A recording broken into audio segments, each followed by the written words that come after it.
바울은 로마서의 그 마지막 부분을 대설을 시키지 않고 자신이 직접 불편한 눈을 비벼가면서 마지막을 마무리하기를 원했던 것 같습니다. 그래서 더디오에게 많은 부분을 대피를 시켰지만 이 마지막 부분은 본인이 직접 씀으로써 이 로마서 전체가 자신의 메시지라고 하는 것을 아마 증거하기를 원했던 것 같습니다. 그리고 이 마지막 부분은 하나님 앞에 찬양을 드리면서 마무리를 하고 있는 것입니다. 이 로마서의 마지막 부분에서 예수 그리스도로부터 받은 자기의 그 사명, 그것은 바로 복음을 열방 가운데 증거하는 것이다 라고 밝히면서 이 복음이 이제는 예수 그리스도를 통해서 그리고 여러 구약의 선지자들의 글을 통해서 그리고 이제는 나에게 임함으로 말미암아 나의 복음이 되었다라고 자신 있게 말하고 있습니다. 왜 그렇습니까? 지난번에 말씀드린 것처럼 이 복음은 바로 그 내용 자체가 누군가의 어떤 무용담이나 한 나라의 역사를 기록한 것이 아니라 바로 예수 그리스도 그 자체라는 것입니다. 그래서 우리 한국 사회에서도 우리 한국 교회가 예전에 이 복음을 전하면서 많은 오류들을 범했던 것을 우리는 기억하고 있습니다. 우리가 물론 예수를 믿으면 육체적이고 현실적인 복을 받는 것은 마땅한 일입니다. 하지만 우리가 육신적으로 잘 되는 것이 예수를 믿는 목적이 아님에도 불구하고 우리가 전도할 때 예수 믿고 복 많이 받으세요. 예수 믿고 사업 잘 되세요. 예수 믿고 병 나으세요. 예수 믿고 형통하세요. 그런 식으로 우리가 전도를 많이 했다는 거죠. 그래서 우리 주변에 좀 가난으로 힘들어하는 사람들, 질병으로 힘들어하는 사람들, 또 어떤 정신적으로 어떤 그 트라우마나 고통을 받고 있는 사람들에게 예수 믿으세요. 예수 믿으면 다 고쳐집니다. 예수 믿으면 다 성공합니다. 그런 식으로 우리가 복음을 전할 때가 있었죠. 그러나 그것은 엄밀하게 말한다면 전도의 핵심을 우리가 놓쳐버린 것이라는 것입니다. 우리가 예수 믿는 이유는 뭡니까? 단 하나예요. 예수를 믿는 것은 바로 우리의 영혼과 육체가 구원을 얻기 위한 것입니다. 그런데 사람들은 이것보다 더 이상의 것들을 자꾸 요구합니다. 하나님께서 우리에게 더 물질적인 복을 주시고 더 공부 잘해서 서울대 갈 수 있도록 지혜를 주시고 연약한 육체가 강건함을 입고 이것은 우리가 예수를 믿고 하나님께 복을 받은 결과이지 그것이 우리의 목적이 아니라는 거예요. 그것 때문에 우리가 예수 믿는 거 아니라는 겁니다. 그래서 바울은 자신 있게 얘기합니다. 나의 복음이 무엇인가? 그것은 바로 예수 그리스도라는 거예요. 이거 그 이상도 없고 그 이하도 없다는 거예요. 이것이 되면 형통하게 될 것이고 이것이 되면 지혜도 주실 것이고 이것이 되면 연약한 육체가 강건해지기도 하고 하는 거예요. 그런데 우리는 이것은 제쳐놓고 우리 그런 게 있잖아요. 개구리 올챙이 시절 모른다고 힘들고 어려울 때는 어떻게든 예수만 믿으면 좋겠다라고 해놓고는 예수 믿고 나서부터는 자꾸 욕심을 내요. 하나님 돈도 많았으면 좋겠어요. 아이고 하나님 내가 회사에서 승진했으면 좋겠어요. 자꾸 욕심을 내요. 이것은 별거 아닌 것처럼 내가 예수 그리스도의 은혜로 구원받은 것이 이것이 얼마나 큰 것인가를 우리가 마치 잊어버린 것처럼 이것은 별거 아니고 이거 위에 돈도 많아야 되고 이거 위에 성공도 해야 되고 이것 위에 좋은 대학도 가야 되고, 그래서 좋은 대학도 가고 좋은 직장 구하고 세상에서 연봉 많이 받으면서 좀 번지르하게 살면 그것이 하나님께 복 받은 거라고 그래요. 그럼 그것이 과연 복입니까? 그것이 하나님께서 우리에게 주시고자 했던 복인가요? 아닙니다. 우리 신앙의 본질은 예수 그리스도 그 이상 그 이하도 아니라는 것을 우리는 분명히 우리의 마음에 새겨야 한다는 것입니다. 이것만큼 더 큰 축복이 없어요. 하나님께서 우리에게 주신 이 최고의 축복이 바로 예수 믿고 그 이름의 효력으로 말미암아 우리가 구원받은 것, 이것보다 더 큰 축복이 없다는 것을 우리는 마음에 깊이 새겨야 한다는 것입니다. 지난 시간에 말씀드렸지만 전 세계를 지배했던 그 로마,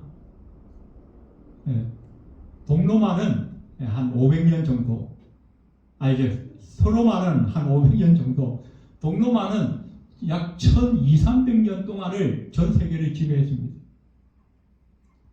그 로마가 자랑했던 세 가지가 있다고 말씀드렸죠. 철학, 군사, 그리고 법. 지금도 모든 대학의 철학은 헬라 철학, 로마 철학을 배웁니다. 모든 군사 전문가들은 로마 시대 그 군대의 병법들을 배웁니다. 그리고 그 엄청난 로마의 그 문화. 하지만 그것으로도 그 모든 것을 총동원했어도 한 사람의 영혼을 구원할 수 있는 힘이 없다. 한 사람의 영혼을 구원할 수 있는 오직 하나의 힘은 바로 예수 그리스도 그 이름에 있다는 것을 이 바울은 너무나 잘 알았기 때문에 자기를 정복했던 그 나라, 이 이스라엘 유대의 나라는 이미 오래전에 로마의 속국이 되어버렸어요. 식민지 지배를 받는 나라입니다. 그런데 식민지 지배를 받는 나라의 한 소시민이 위대한 전 세계를 제패하고 장악했던 그 로마 황제 앞에 가서 당신 예수 그리스도를 믿으시오. 이게 말이나 되는 소리입니까? 로마 황제의 말 한마디면 안 되는 게 없는데 그 최고의 권력을 가진 그 황제 앞에 가서 자기 나라도 빼앗긴 주제에 아무런 번세도 없고 심지어는 지금 죄인의 신분으로 이 팔찌 차고 쇠고랑 차고 죄수의 신분으로 앞에 와가지고는 당신도 그리고 이 나라 이 민족도 예수를 믿는 것 외에는 소망이 없습니다. 우리가 전도할 때 그런 생각 많이 하죠. 나는 이렇게 가난한데 저 부자들한테 과연 전도할 수 있을까? 나는 이렇게 말단 쫄병인데 저 고참한테 내가 전도할 수 있을까? 나는 이 직장에서 이게 알바 수준인데 우리 사장님한테 내가 전도할 수 있을까? 내가 전도하면 그 사장님이 야야 니나 잘해라 그러지 않겠까? 우리는 그런 생각합니다. 그렇기 때문에 우리 전도를 못해요. 그런 사람들 앞에. 그러나 지금 바울의 모습을 본다면 어떻습니까? 우리의 생각이 너무나 어리석었다는 거예요. 우리의 형편과 우리의 자신과 우리의 상황이 한 사람을 전도하고 영혼을 구원하는 것이 아니라 내가 전하는 예수 그리스도의 그 이름이 그 영혼을 구원한다는 사실을 우리는 늘 잊어버리고 있는 거예요. 그래서 어떻게 해요? 저 사람 저래서 안 믿을 것 같아. 저 사람 저래서 안 믿을 것 같아. 나는 너무나 부족한데, 나는 아직도 어린데, 나는 너무 가난한데, 약한데, 그러면서 우리는 전도하지 못하고 있다.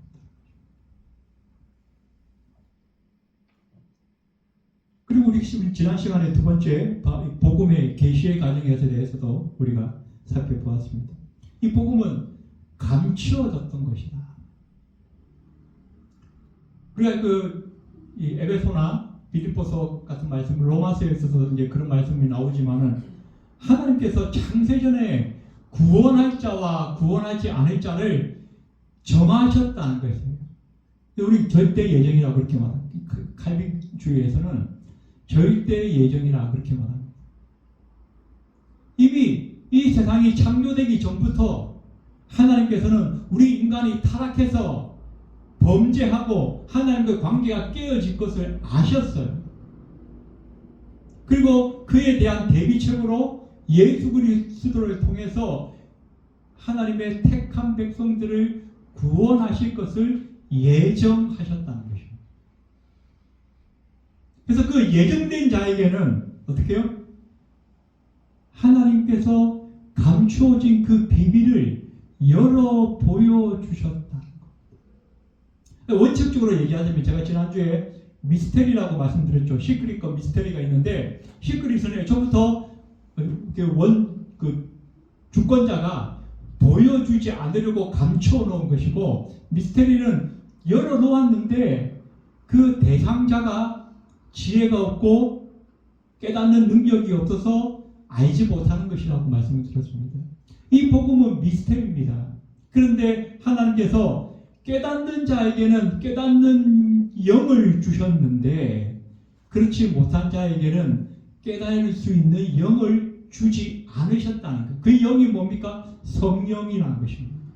그래서 저와 여러분이 예수를 믿을 수 있게 된 것은 무엇 때문에요? 하나님께서 성령을 저와 여러분에게 보내주셨기 때문이라는 것입니다. 그래서 성령이 우리에게 임하니까 그동안 미처 깨닫지 못했던 예수 그리스도라고 하는 그 이름이, 예수 그리스도가 그 피 흘려 죽으셨던 그 십자가 사건이 나를 위한 사건이라는 것이 깨달아졌다는 것입니다.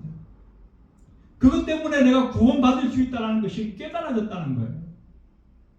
그래서 그것이 감추어진 비밀이라고, 미스테리라고 성경은 우리에게 말씀하고 있는 것입니다. 십자가와 나무가 나옵니다. 여러분, 왜 우리 주님께서 십자가에 달리셨는가? 우리가 그 창세기에 보면 에덴 동산이 나오죠.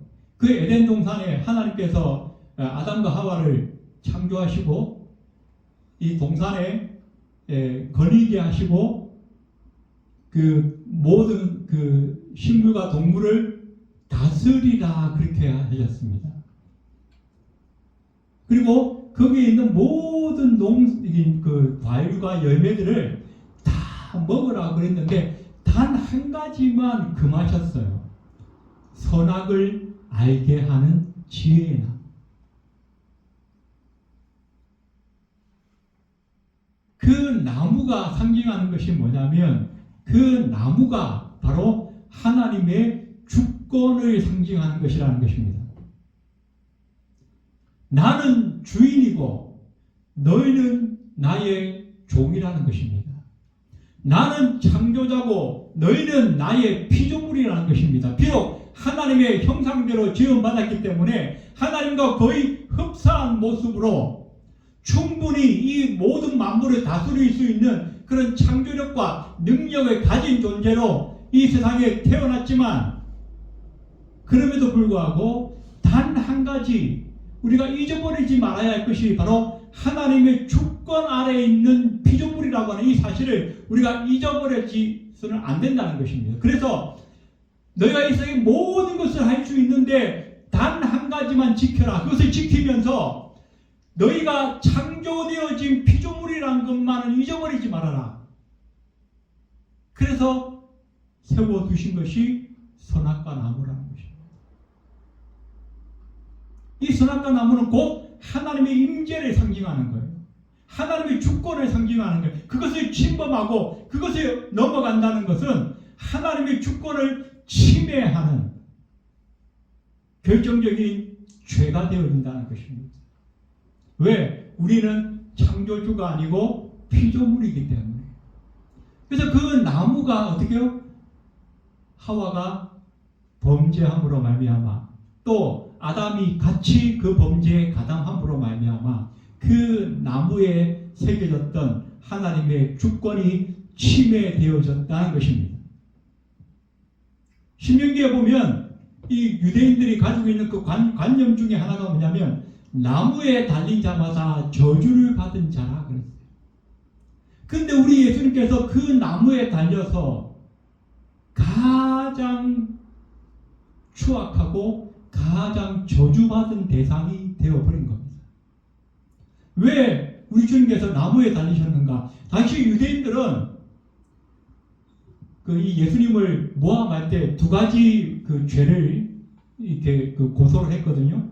첫 번째는 로마 황제에게 반역했다는 거예요. 왜? 내가 유대인의 왕이라 그러지 않았습니까? 유대인의 왕은 당시 로마 황제예요. 그런데 자기가 유대인의 왕이라는 것은 로마를 향해서 반역을 일으켰다는 겁니다.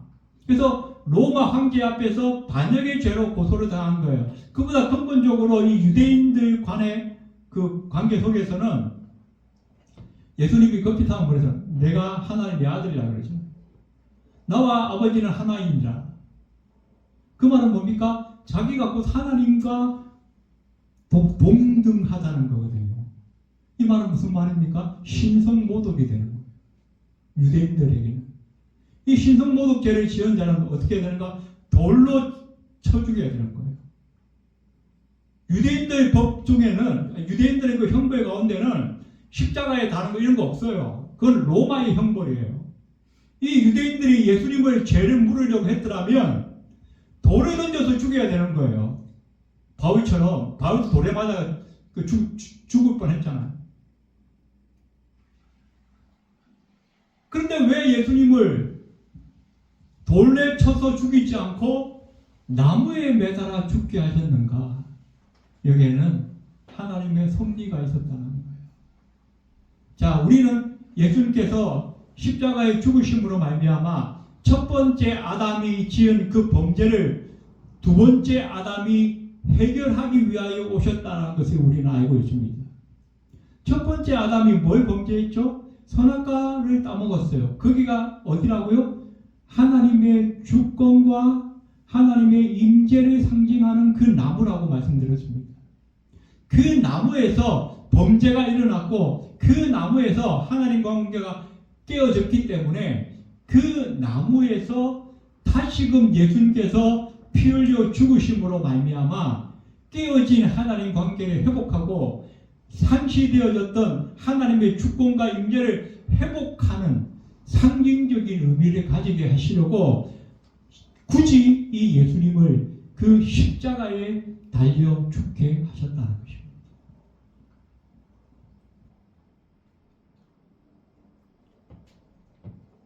그리고 오늘 바울이 말하는 세 번째, 이 복음의 축복에 대해서 말씀을 하고 있습니다.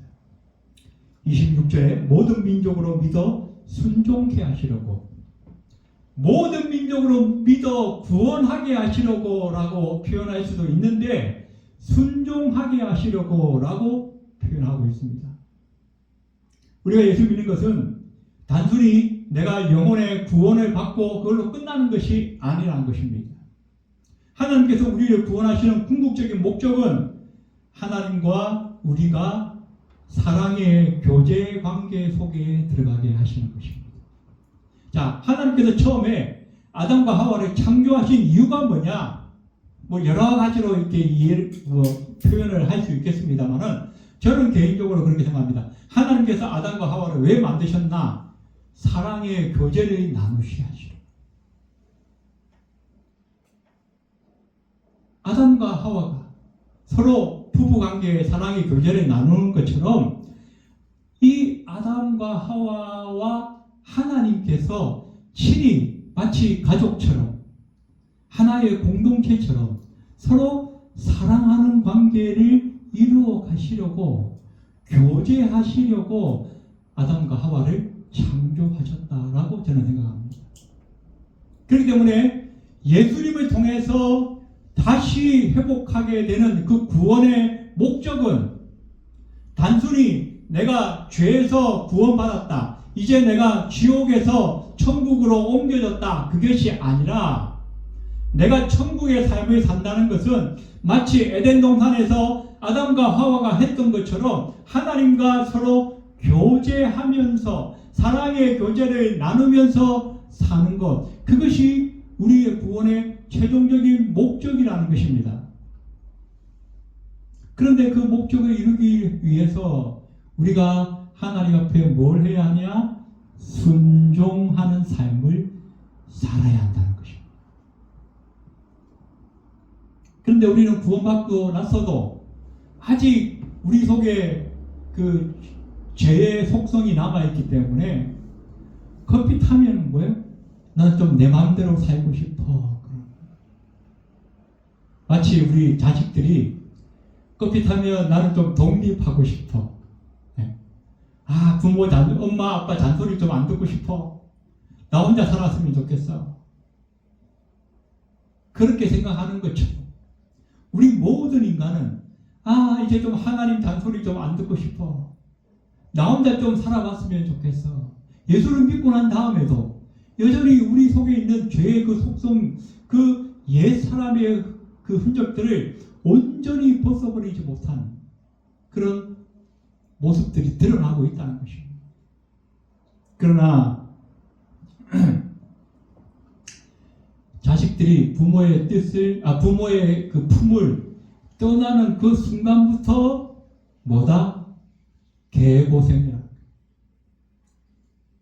먹는 거, 자는 거, 입는 거, 눈 떠서 잠잘 때까지 하루 종일 자기 혼자서 모든 것을 책임져야 되는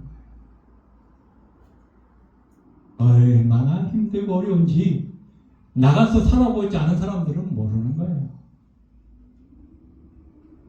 우리가 하나님을 떠나서 우리 인생을 나 혼자서 책임져야 한다는 것이 얼마나 힘들고 고통스러운가를 우리 인간은 처절하게 느끼며 살아가고 있죠.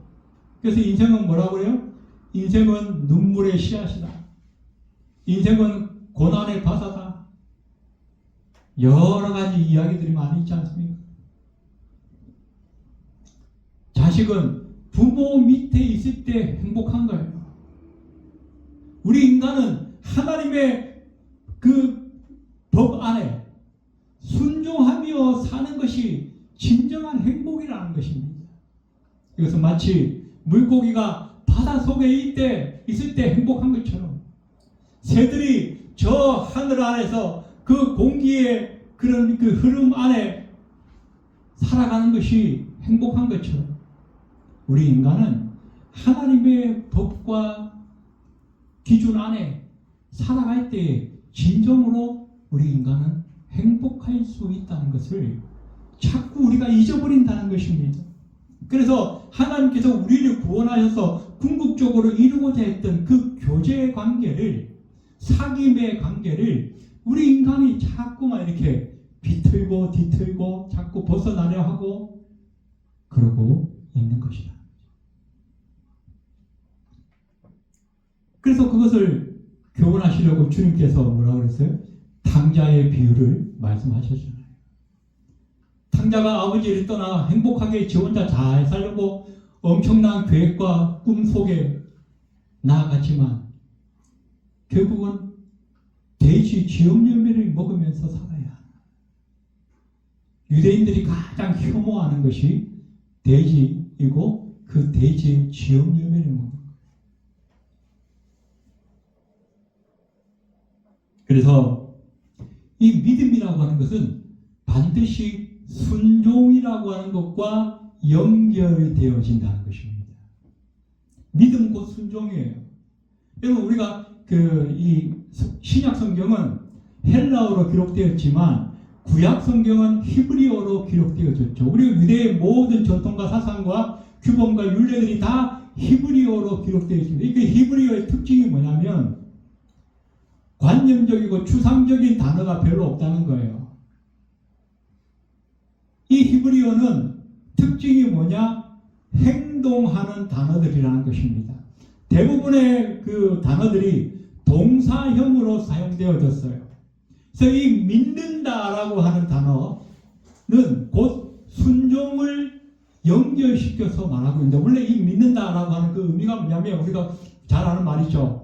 기도할 때 맨 마지막에 뭐라고 그래요? 아멘이라고 그러죠.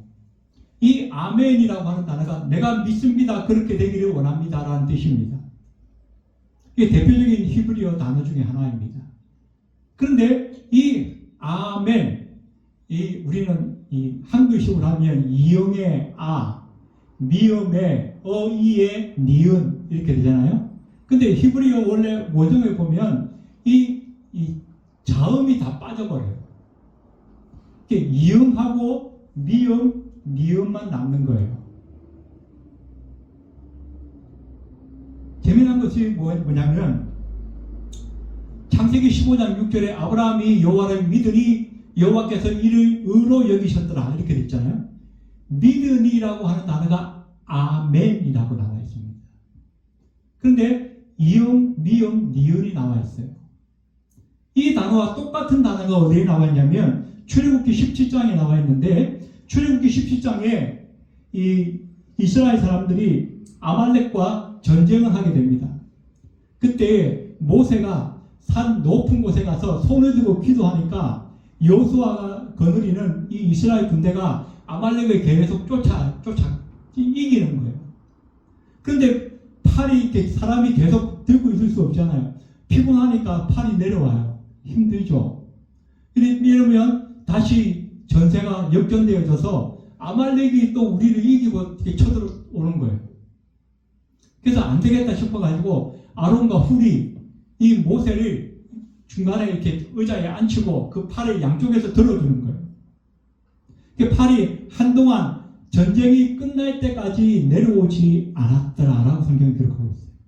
그게 결국 어떻게 해요? 여호수아가 이끄는 이 이스라엘 백성들이 결국 아말렉을 완전히 물리치게 됩니다. 그때까지 모세의 팔이 내려오지 않은, 모세가 팔을 왜 들었냐면 하나님께 기도하기 위해서 팔을 들은 거예요. 그때 내려오지 아니한지라 이 단어가 뭐라고 써졌냐면 히브리어에 에무나라고 써졌어요. 그게 뭐가 있냐면 자음, 이음, 미음, 니은이 있는 거예요. 아멘이라고 하는 단어와 에무나라고 하는 단어가 동일 어근을 가진다는 것입니다. 무슨 말이냐면 내가 믿습니다. 그렇게 되기를 원합니다라고 하는 이 단어는 변하지 않고 지속적인 한 상황과 형태를 계속 유지해 가는 것을 의미하고 있다는 것입니다. 내가 하나님을 믿습니다라고 하는 것은 나의 신앙과 나의 하나님을 향한 열정과 이 마음이 계속적으로 변하지 않습니다라고 하는 고백이 있지 않다는 것입니다. 근데 우리는 아멘 해놓고도 보면 돌아서면 마음이 닫아지는 것을 우리가 경험하지 않습니까? 하나님 믿습니다. 하나님 이렇게 해주시옵소서.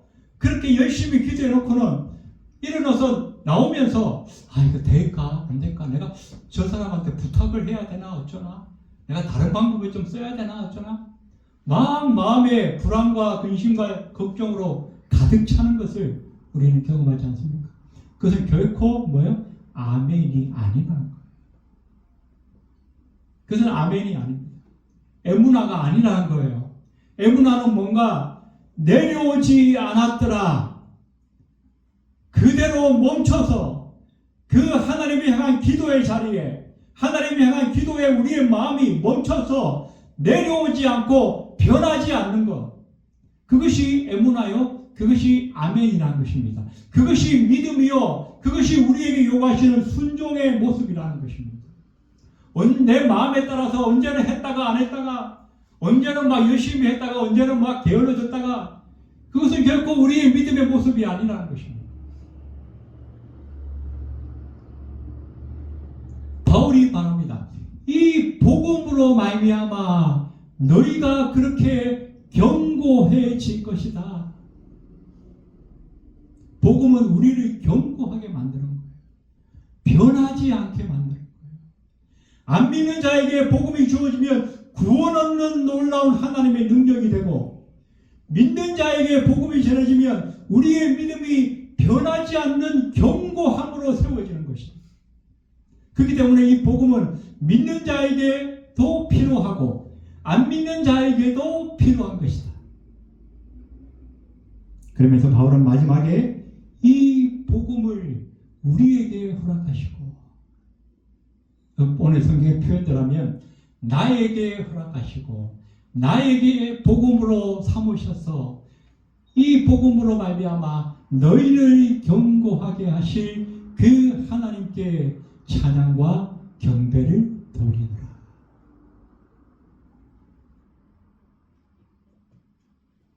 바울이 받았던 이 복음, 그리고 그 바울을 통해서 수많은 사람들의 영혼을 구원하셨던 그 복음, 그 복음이 이제 저와 여러분의 복음이 된 것을 여러분 믿으시기 바랍니다. 그러면 어떻게 해야 되죠? 이제 우리도 이 복음을 누군가에게 전하여 주었어요. 그 사람이 믿는 사람이건 안 믿는 사람이건 그 누군가에게 전해졌어. 그들로 하여금 나처럼 믿음에 견고해지고 나처럼 하나님을 예배하고 찬양할 수 있도록 그들에게 복음을 전하는 것이 우리의 사명이라는 것을 오늘 이 말씀을 통해서 우리가 다시 한번 마음에 새겼으면 좋겠습니다. 그래서 우리 남은 생에 바울처럼 이 복음을 나의 복음으로 삼아서 내가 만나는 모든 사람들에게 복음을 전하고 하나님께서 주신 사명을 잘 감당할 수 있는 저와 여러분이 다 되시기를 주님의 이름으로 축원드립니다. 기도드리겠습니다. 고마우신 하나님 은혜를 감사합니다. 복음을 통하여 수없이 많은 영혼들을 구원하시고 그 중에 바울이라고 하는 이 하나님의 사람을 구원하셔서 이 지구촌 곳곳에 모든 열방 가운데 복음이 증거되게 하셨다가 오늘 이 시간에 우리의 영혼까지도 구원하신 하나님 감사합니다. 예수 그리스도의 복음이 바울의 복음이 되었고 그 바울의 복음이 이제 나의 복음이 되었으니 하나님이 복음 가지고 우리가 남은 생에 우리가 만나는 모든 사람에게 증거하여 할 수 있는 믿음과 용기가 있게 도와주시고 그로 말미암아 하나님의 백성들이 날마다 흥황하며 하나님의 나라가 부흥되어지는 놀라운 은혜가 나를 통하여 일어날 수 있도록 우리를 통하여 일어날 수 있도록 주님 인도하여 주시옵소서. 예배를 마치고 돌아가는 발걸음 위에도 함께하여 주옵소서. 예수님의 이름으로 간절히 기도드립니다. 아멘.